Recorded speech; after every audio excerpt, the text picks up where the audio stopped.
دعای شب قدر. به نام الله بخشنده مهربان، درود و سلام به پیامبرمان محمد صلی الله علیه و آله و سلم. و بعد السلام علیکم و رحمت الله و برکاته برادران و خواهران عزیزم که ما در دهه آخر ماه مبارک رمضان قرار داریم. دهه است که در این دهه شب قدر است که این شب را الله سبحانه و تعالی وصف کرده است که اعوذ بالله من الشیطان الرجیم لیلة القدر خیر من الف شهر. شب قدر بهتر از 1000 ماه است.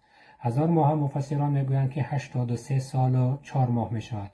یعنی که الله سبحانه و تعالی چنان برای بنده هاش رحیم و غمخوار و مهربان است که ما بنده های عاصی و گناهگار اینقدر معصیت و گناه که میکنیم، باز هم الله سبحانه و تعالی با فضل و کرم و مهربانیش برای ما روزهای را داده است که اگر این شب را ما دریافتیم و در این شب طاعت و عبادت یک شبانه که انجام دادیم، الله سبحانه و تعالی اینقدر ثواب بزرگ را برای ما نایل میگرداند.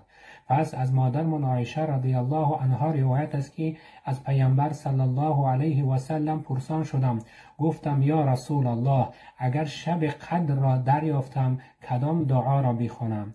پس این دعا را پیامبر صلی الله علیه و سلم برای مادرمان عایشه گفت. دعا چنین است: اللهم انک عفو تحب العفو فاعف عنی.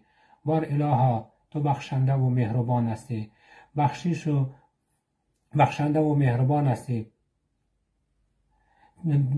بخشیدن و عفو را دوست می‌داری. بار الها، مرا مورد عفو و بخشش خودت قرار بده. این دعا را حفظ کنید و این دعا را بیشتر کنید در سجده هاتان و از الله سبحانه و تعالی طلب مغفرت کنید، زیرا این ماه و این شب خصوصا اگر شب قدر را دریافتید، الله سبحانه و تعالی همه گناه های کرده اتان را مورد عفو و بخشش قرار می دهد. بار الها این شب قدر را نصیبمان بگردان و این ثواب و ثمره که در این شب برامان وعده داده ای، بار الها برای یکایک کسانی که این شب را انتظار هستند نصیب گردان و گناه های کرده امان را مورد عفو و بخششت قرار بده. بار الها تو بزرگ و کریم و مهربان و بخشنده هستی. بار الها ما را مورد عفو و بخشش خودت قرار بده.